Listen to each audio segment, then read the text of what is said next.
To go fast, swimmers have to create propulsion. Elite swimmers create propulsion using the same basic strategies, but they do so in slightly different ways. Let's take a look at what's the same and what's different in elite freestylers. Hi everyone, Andrew here, helping you help your swimmers get faster. To move forward, swimmers have to move water backward. When it comes to the upper body, they do so by positioning as much of their arm so that it faces backwards, holding that position throughout the stroke, and accelerating through the stroke. They use a big paddle over a big range of motion, and they accelerate throughout that range of motion. This same basic strategy is seen amongst elite freestylers. However, the specific movements they perform are not going to be the exact same. In some cases, it is a difference in skill level. But beyond that, there's the reality that all swimmers are physically different. They have different ranges of motion, they have different bone lengths, they have different levels of strength, and each of those variables can be different at every joint. As a result, they're trying to create the biggest paddle they can over the longest ranges of motion they can while accelerating that paddle, all within the constraints of their physical anatomy. Why does it matter? It's important to be able to understand the general principles and then recognize when swimmers are making adjustments based upon their own physical abilities or if they're simply making mistakes. Let's take a look at some elite freestylers, see what's the same, and see what's different. Now we're just going to pay attention to what the arms are doing here. So if we watch, let's see what both swimmers do really well. So when they execute their pull, we've got both arms out in front. They're going to set things up so that as much of the surface area of the arm is facing backwards, and then from that position, they're moving the arm backward. So if we watch the swimmer on the right here, everything's straight out in front. He gets the fingertips pointing down. Now the forearm is facing backwards. It's happening early in the stroke, and he's pulling straight back from there. And that allows him to move his body forward. Big paddle over a big range of motion. If we watch on the left, we're going to see that same basic thing. The swimmer is now setting up the stroke. The lower arm is now facing backwards, and then he's pulling backwards from that position. Now, if we just pay attention to those two arm pulls there, two differences we can see right away is that the swimmer on the left, they have their hand angled out slightly, whereas the swimmer on the right actually has their hand angled in slightly. And if we watch their pull itself, the swimmer on the left is going to slide out a little bit. They're going to have a little bit more of a wider pull. You can see the space there under the body, whereas the swimmer on the right is going to pull more underneath the body. So even though the basic principles are the same, both swimmers are getting their arms facing backwards and then pulling backwards. The specific paths, the specific movements are going to be slightly different. And it's not necessarily obvious whether one is a mistake or not. Again, in both cases, the swimmers are executing those fundamental principles and they're doing so in slightly different ways. Now, if we take a look at the left arm here, again, the swimmer on the left, they've got a little bit more of an outward pitch. The swimmer on the right, they also have a little bit of an outward pitch, definitely more than they had on the right side, but not as significant as the swimmer on the left. And then if we watch the pulls here, we're going to see both swimmers are actually pretty wide here, wide of the body, especially the swimmer on the right, significantly wider than they were on the left. But again, you can see that both swimmers have a big surface area facing backwards. They are pulling straight backwards, and as they do, the arm is brought into the side and then extends all the way back. So when we look at these swimmers, there are differences not only between the swimmers, but also from side to side. And those differences don't necessarily mean that there are mistakes. Again, from right to left, you can probably feel this in your own body. There are differences in strength and the differences in range of motion, and those can definitely play a role in what's physically possible and what's most effective in terms of executing the pull. And certainly, if there's going to be differences from left to right side within a swimmer, there are definitely going to be differences between the swimmers. And so what's important is to pay attention to the fundamentals. What really matters, can swimmers set up their stroke effectively? Can they get into effective propulsive positions? And then can they maintain those positions? That's what's ultimately most important. So again, on the left here, both swimmers patient with setting up their stroke, both swimmers moving backwards with their stroke effectively. The path that they take is a little bit different. The swimmer on the right comes in under the body a little bit more, and then if they come in under the body, they're going to have to slide out in order to exit the arm, whereas the swimmer on the right is maybe a little bit more direct. And then on the left side, both swimmers, and this is likely a result of their breathing, are going to be even wider out to the side. And both swimmers are wider than they were on the right side. And again, that's likely a result of breathing to the right. and the difference in body rotation that happens as a result. But in both cases, being very direct with the pulls and moving as much water as possible. So we'll take a look at two swimmers here, and we're going to see more dramatic differences between these two. So both swimmers are entering on the left hand here. One swimmer is going to be more aggressive with moving through the stroke on the left. They're going to kind of hit the water and they're going to get into it pretty soon. We're not going to see as much elbow bend. They're going to get down into it a little bit faster, and you can see that that pull is really wide relative to what's going to happen on the right side. So the swimmer on the right, they're coming in. We're going to see a pretty dramatic elbow bend. You can see it there, and they're going to be much more under the body with that pull. So again, both swimmers are setting up the stroke to move water backwards. They're moving a lot of water backwards. The path that they take is going to be a little bit different. Swimmer on the left is a little bit straighter and then a little bit wider out to the side, and they end up coming back to the body. And then the swimmer on the right, they come a little bit more under the body and then they scoot out to exit. Now, if we watch on the left arm here, we can see the swimmer on the left. Right there, you can see that they do a great job of positioning the arm backwards. And then from there, they pull backwards and a little bit wider again, maybe not quite as wide as they were on the left side, but still wide outside the body. And then if we look at the swimmer on the right, we're going to see that same big elbow bend, a little bit more under the body. You can see the size of the bend there, and then again, sliding out towards the back of it. We'll go through that one more time. They're a little bit more in sync here. Again, you can see wider out on the left side, a little bit more under the body on the right side. And then on the left arm, more of a bend with the swimmer on the right side, getting a little bit more under the body, a little bit wider on the right side. So the key principles are that swimmers are positioning their arms so that they are facing backwards. That's the most important thing to look for when watching swimmers. And then how well do they maintain that position throughout the entire stroke cycle? And then third, do they keep everything moving backwards as much as possible? Those are going to be the key things that determine how much water swimmers move with each stroke cycle. The other aspect of it is how effectively can they accelerate through the stroke, which allows them to move a lot of water quickly. There are going to be differences between swimmers, and that's to be expected because of the individual differences in physical structure. What's important to pay attention to is how effectively swimmers are executing those principles, how clean the movements are, and whether those differences represent mistakes or simply individual variation. What we're looking for is effective pulling positions and then direct pulling actions, and that is going to lead to the most speed. The principles for creating propulsion apply equally to all swimmers. However, all swimmers are not equal. As a result, the specific strategies they use to create a ton of propulsion will not be exactly the same. Let's take a look at the commonalities among elite swimmers, as well as the differences. If swimmers want to create as much propulsion as possible with the upper body in backstroke, there are several skills that they need to execute. First, they need to get the rotation timing down to ensure that they can get their arm in an effective pulling position and keep the arm in an effective pulling position. It's very difficult to get the arms behind the body without rotating, so swimmers have to rotate in order to get the arms in the water. Once the arm's in the water, swimmers need to reposition it so as much surface area is facing backwards as possible. They need to create a giant hook with the arm. From that point, they're going to move that arm back, maintaining that surface area for as long as possible in order to move as much water as possible. And throughout the pull, swimmers need to accelerate the arm backwards to maximize the amount of force that's applied to the water. But swimmers have different ranges of motion throughout the joints of the upper body. They also have different limb lengths, and they have different levels of strength. So even if swimmers are executing these movements at similar level of skill, they're going to have to use slightly different strategies in order to maximize the physical tools that they're working with.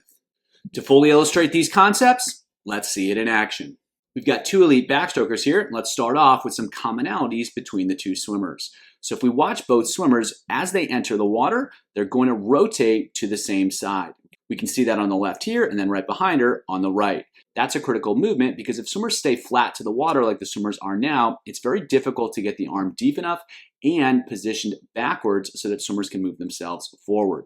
So if we watch both swimmers, what they do, as they enter, you can see on the swimmer on the left, She's repositioning her arm. Now her arm is facing backwards, especially her hand and forearm, and then she can apply pressure to the water. And so she doesn't start to pull back until she gets into this position. If we watch the swimmer on the left, it's going to be the same thing. She reorients her arm. Now everything's facing backwards. She has not started pulling yet, but then at this point, she's now in position to start applying pressure to the water.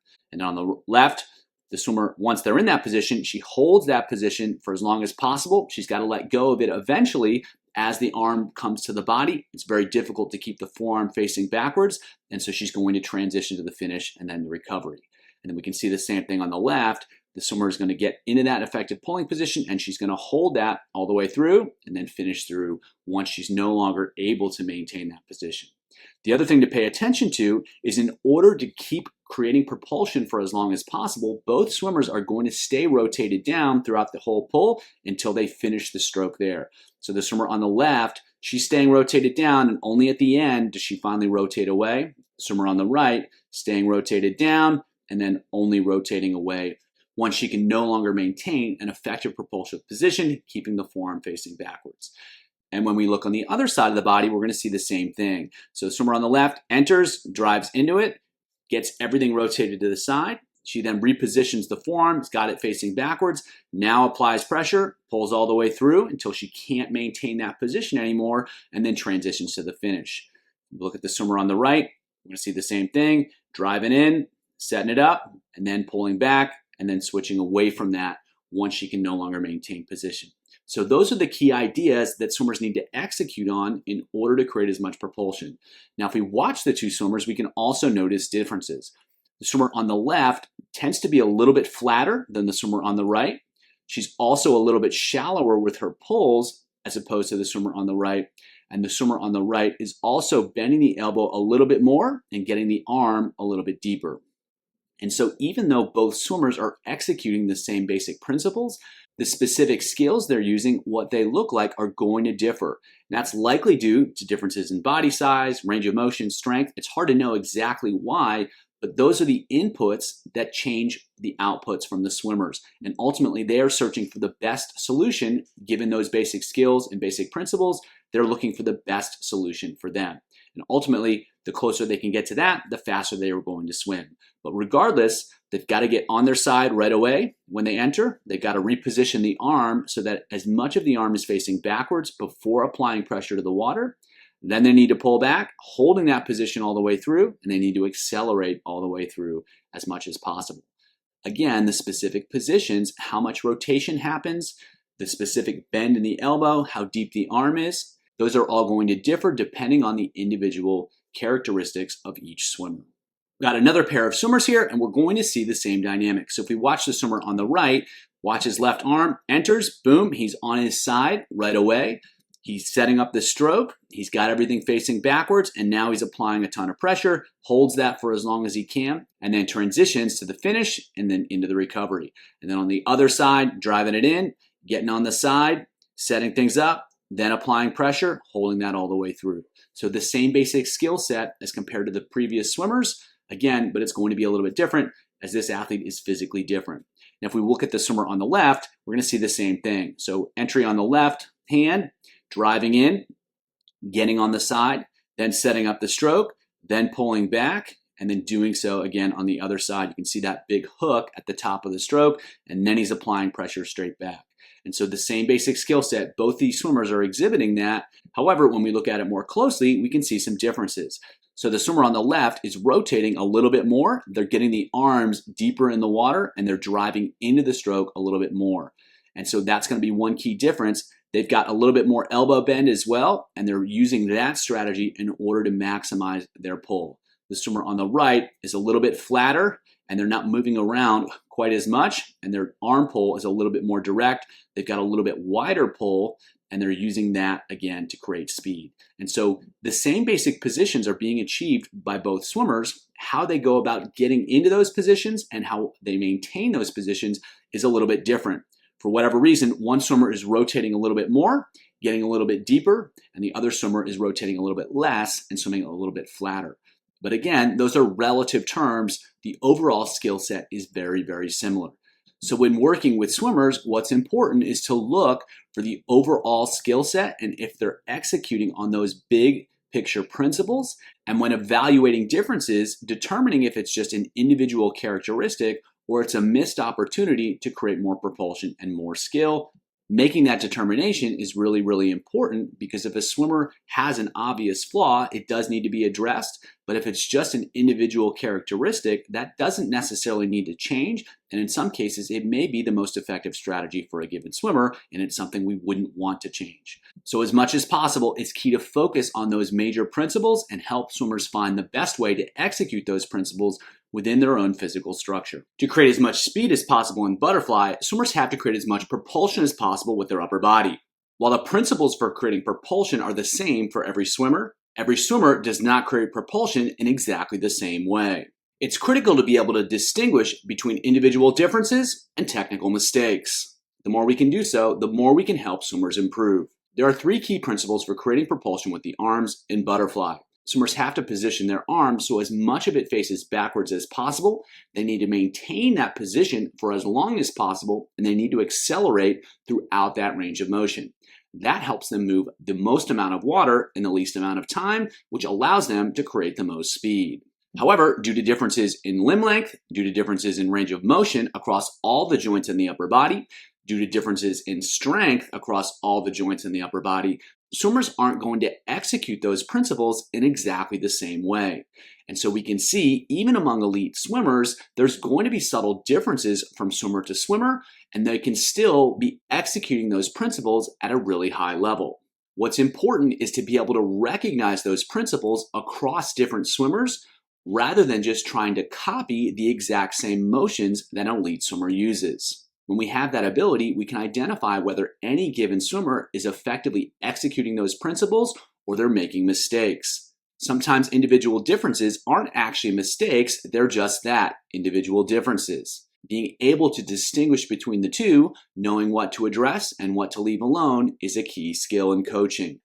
Let's take a look at several elite butterflyers swimming side to side, identify how they're executing those key principles, as well as any individual differences that they demonstrate. When you can see the skills, you can change them. We have 2 swimmers here racing in elite competition, and while they execute the same principles, they will do so in slightly different ways. Starting with the swimmer on the left, what we're going to see is he's just entered the water. The first thing he's going to do is he's going to slide out a little bit. You can see that the hands are going to start to point down. The elbows are going to start to point out. And what that's going to do is reposition his arm so as much of it is facing backwards as possible. And so from here, he's not really applying backward pressure. He's just setting up the stroke. And then from there, once he's in position, he's going to pull back. And so if we watch here, you can see that the arm position stays pretty similar. His hands are still straight up and down, and he's holding that position. You can see there, he's holding that position and he's carrying it through the back of the stroke. And so he's holding water from up top. He repositions his arm so everything's facing backwards. And then for as long as possible, he's holding it backwards through the back of the stroke. Towards the end, you can see that the elbows are going to exit out here. The hands actually turn out to the side right there. He lets go of the water because at that point he needs to transition to the recovery. So from here, he sets it up, he holds it all the way through, and then he transitions into the recovery. So he's moving as much water as possible throughout the stroke as he can, and that's going to move him forwards as much as possible, moving him through the water as quickly as possible.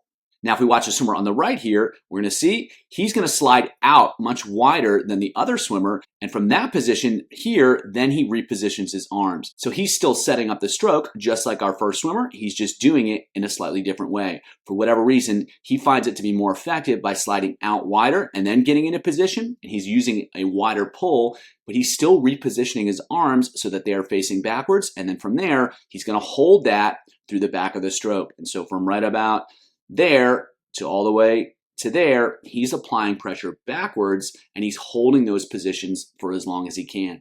And just like the previous swimmer, he gets to the end, the elbows start to exit out, the hands turn out to the side right there. You can see he lets go of the water and then transitions into the recovery. So two swimmers are still using the same basic skill set, but they're doing it in a slightly different way. The swimmer on the left is a little bit narrower in the front of the stroke. They still slide out because that's a necessary skill to reposition the arms backwards, but they're not doing it nearly as wide. And then from there, being direct with the pull, coming in, and then exiting out. And so both swimmers are setting up the stroke, getting the forearms facing backwards as early as they can and as quickly as they can, and then they're holding that throughout. Swimmer on the left is a little bit narrower with the pull, whereas the swimmer on the right is going to be a little bit wider with the pull. Now the swimmer on the right, because they set up the stroke a little bit wider, there's going to be a little bit more lateral motion in the pull, not because they're trying to scull in, but because if they start wide and they need to bring everything back under the body, there's necessarily going to be more lateral motion. The intention is still to pull everything back, and that's what he does.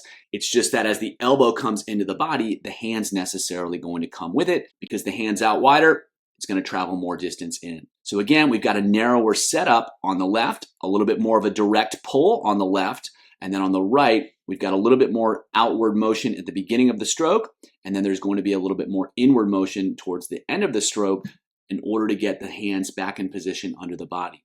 So in both cases, we have the same skill set. They're setting up the stroke effectively, right there, and then right there on the right, and then they're pulling straight back. They're on the left and they're on the right as well. And they're executing those skills throughout the entire stroke. And that's going to be what's really important for creating as much propulsion as butterfly, is positioning the arms so that they're facing backwards early and then holding those positions all the way. And both swimmers, they're really effective at accelerating through. They're not being passive with the pull. They're increasing hand speed throughout. So same principles, slightly different application. And even if the skills look slightly different visually, they are still just as effective. Two more butterflies here, we're going to see similar dynamics. Now compared to the other two swimmers, these two swimmers are actually pretty narrow with the front of their pull. The swimmer on the left is actually very narrow with their entry. The swimmer on the right is right about shoulder width. They both slide out. Now the swimmer on the left is going to have to slide out more only because they started from a narrow position. So you can't pull effectively. You can't set up the stroke well when the hands are narrow. So she's going to have more movement in order to get into an effective position. And you can see she slides out, sets up the stroke. Now everything is facing backwards and she can execute the pull. If we watch the swimmer on the right, there's not as much lateral motion because she's starting from a slightly wider position. However, she still does need to slide out in order to position the arms so that the forearms are facing backwards. And from that position, both swimmers, once they get into position, they start to pull back, they hold that, everything moves back under the body as the elbows close into the body, which powers the pull, and then they exit and they transition to the recovery. So same basic principles here. Both swimmers are still doing a very good job of setting up the stroke effectively, getting everything facing backwards, and then maintaining that position all the way through. You can see that the hands move backwards throughout the whole stroke. When they get towards the end, the elbows exit, the hands let go of the water. They're using those effective pulling skills throughout the entire pull. And both swimmers are accelerating through as they do so too. So we can see some subtle differences in terms of how much range of motion there is used in the initial parts of the stroke. And that's going to be determined by the entry. If it's a little bit narrower, they're going to have to slide out a little bit more. And if it's a little bit more shoulder width, that slide is not going to be as dramatic. Both swimmers have to be patient. They have to get everything facing backwards, and then once they do, then they can start to apply pressure and execute the pull and pull effectively. So if swimmers aren't doing a good job of sliding out slightly, getting the arms facing backwards, holding those positions all the way through, including at the back of the stroke, that's when we can start to identify mistakes rather than individual differences. There may be a little bit more or a little bit less lateral motion in the front of the stroke, and likewise during the pull itself, but if swimmers are getting into good positions and they are holding those positions throughout the entire stroke, that is going to be an effective pull. The specifics of the exact position and exactly how wide, how narrow are going to be somewhat individual. And so unless they are deviating significantly from those principles, it's often not a mistake and simply an individual variation. More than any other stroke, we see individual differences in the skills that breaststrokers demonstrate. Despite those differences, there are key skills that swimmers have to be able to execute in order to create a lot of propulsion with their upper body. Let's take a look at what those skills are and how different swimmers execute those skills in slightly different ways. To execute an effective pull, there are four main skills that breaststrokers must perform. First, they need to slide the arms out in order to position them to set up the stroke. Then, they need to set up the stroke by getting the arms facing backwards. From that point, they need to squeeze in and pull, and then simply recover the arms forward. While straightforward enough, the challenge is that different breaststrokers have different limb lengths, they have different ranges of motion throughout the upper body, they have different levels of strength throughout the upper body. And as a result, they're going to execute those same skills in slightly different ways. They may be a little bit narrower, they may be a little bit wider, the arms may be a little bit straighter, the arms may be more bent. It's critical to understand what those key skills are so it's possible to recognize when swimmers are failing to execute those skills or they're simply executing those skills in individually appropriate ways. While fast breaststrokers do execute these skills at a high level, there will be variation in execution. Let's dive into those key skills as well as how different elite swimmers execute them.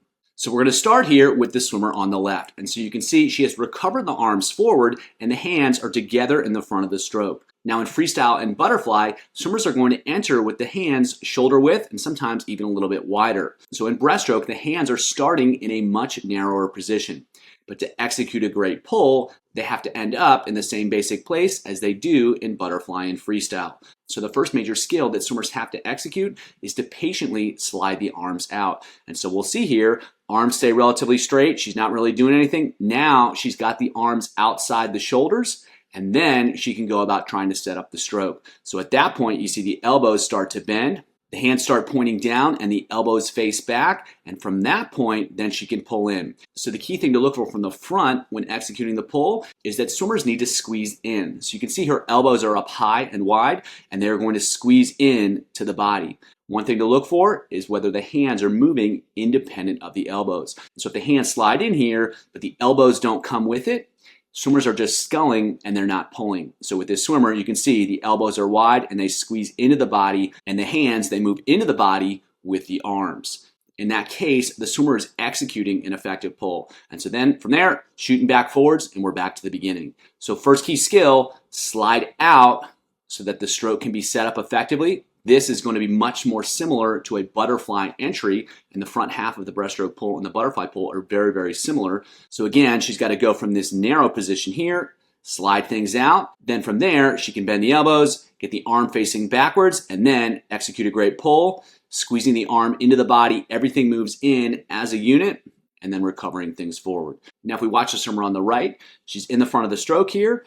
She too is going to slide out right there. Now she can start to get things set up backwards. Now the arm is facing backwards. And then again, squeezing in here, you can see the elbows come into the body. The hands move with the elbows. She's not just sculling in and just moving the hands independent of the arm. Everything is squeezing in, and then she's shooting everything forwards. So both swimmers are executing those same basic skills. Now if we pay attention to the differences here, swimmer on the left here keeps the arms a little bit straighter, a little bit longer. The swimmer on the right starts to bend the elbows a little bit sooner. They start to bend them as they are sliding out, and they've got a little bit of more of a bent elbow pull.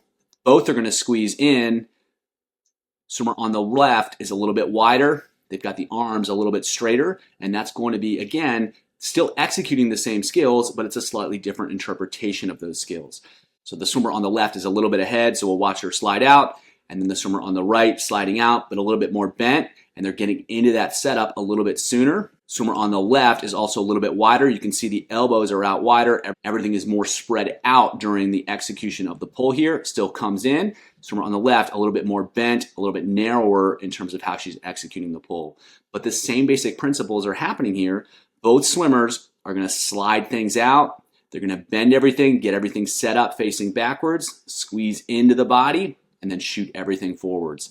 So those are going to be the key skills that swimmers need to execute. They need to be patient with sliding out. They need to reposition the arm, getting the forearm facing backwards, and they need to do that prior to executing the pull. As they execute the pull, it's about squeezing everything into the body rather than just sliding the hands in and then recovering everything straight forward. So another pair of swimmers here, and again, relative to each other and certainly the other swimmers as well, a different expression of those same skills. So starting with the swimmer on the left here, he's going to slide out pretty wide, much wider than the women did, and then gets everything facing backwards, and then just like the women, squeezes everything in. So the hands definitely come in towards the body, but they're following the path of the elbow. And so you can see all that space in his armpit there, and that space is going to close down. It's going to disappear as he squeezes his arm into the body. And then from there, shooting things forwards. So patience in the front. This swimmer gets pretty wide, much wider, and then bends the elbows at that point, squeezes everything into the body, and then sends everything forwards. So same basic principles. It's visually quite different than from the other swimmers, but he's still using the same basic skill set, the same basic strategy to move a lot of water. He needs to get the arms wide so he can reposition them, get them facing backwards. Then he's going to squeeze the arms in. That's going to move the water backwards, move himself forwards, and then recover directly forward.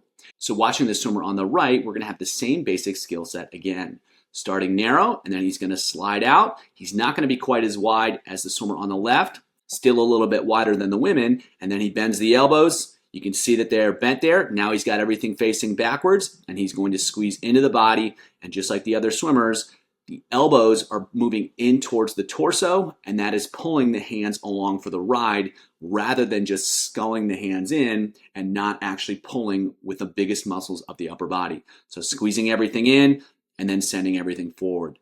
Now, one thing to watch with this particular swimmer, as you can see, he's actually pretty asymmetrical in terms of his pull. One arm is deeper than the other. The bends there are not symmetrical. And so again, this is not necessarily, it very well may be, but it's not necessarily a technical mistake. It could be an adjustment based upon differences in range of motion from the left side and the right side. And that is fairly normal. There's definitely strength differences. There are range of motion differences. So this may be the most effective pull that he can manage within those structural constraints. Regardless, still executing on those same basic principles. Squeezing everything in, sending everything forwards, sliding out here, repositioning there, squeezing in here, sending it forwards. So it's all about moving the arms out so that they can be repositioned so that swimmers can orient them facing backwards so they can move a lot of water backwards, and they're going to move that water by executing a powerful pull, squeezing the arms into the body. That's what generates the force, and then they need to recover forwards to do that again. Exactly how they do that is going to depend on their strength levels. It's going to depend on their range of motion, and to some extent, it will depend on their skill set. In all cases, swimmers are trying to find the best way to reposition the arm to move as much water backwards, and then do so in a way that allows them to use the strongest muscles of the upper body to power that pull, and then quickly recovering so they can do it again. For more on how to develop the pull in breaststroke, check out the video below.